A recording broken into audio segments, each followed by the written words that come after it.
started thinking that I know the meaning of feeling like you're losing your game.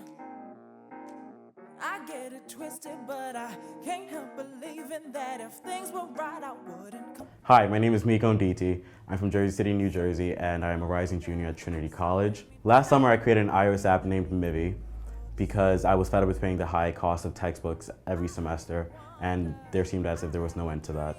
So I spent nearly every second, every hour trying to figure out how I can create this platform for college students who, just like myself, were tired of paying these exorbitant amounts for things that they would only use for a short while. The name Mivi comes from the term mini Ivy, which is a term that describes all the NESCAC schools in the New England area, and it also encompasses Trinity College.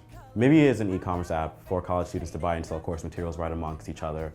And on the platform, you're able to put a book that you want, and other students around the nation are able to see that. And rather than them going to the bookstore to get this book for a high cost, they're able to see your price and what you're offering, which is a very well good book, and buy it directly from you. And you're able to do the very same thing at the end of the semester or at the beginning of the semester, wherever you stand as a college student. It is exclusively for college students and no one else can be on there.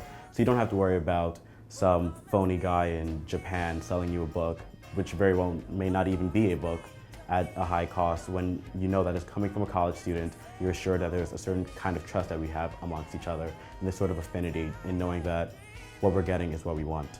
And that's what Mivi's all about, providing a fair place for you.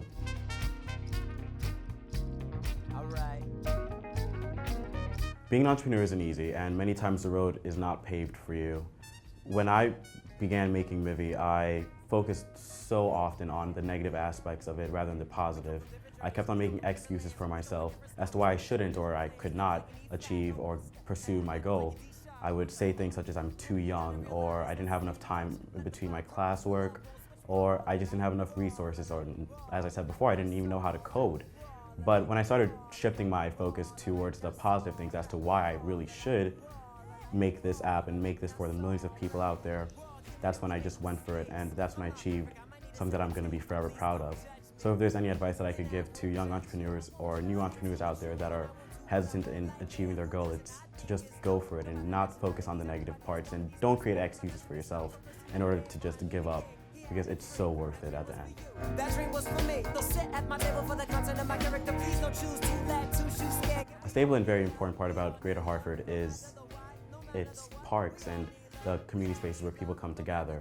Many times over the weekend, I would find myself in Pope Park or Elizabeth Park in Hartford and other community spaces. And I could see all of these people of different races and ages and just different walks of life come together, and you could just feel the love as they're participating in community sport games or events, and even just cookouts or just a fundraiser of sorts. And I really believe that's what Hartford is. What Hartford really is the people in it and the community, which you're able to clearly see on the weekends come together in their community and in their space. And Hartford really is just such a loving environment where people come out and support each other. I truly believe Hartford has it. There are so many people and companies and incubators which I've been lucky enough to be a part of, which are there in order to help you achieve your goal and ultimately see you succeed.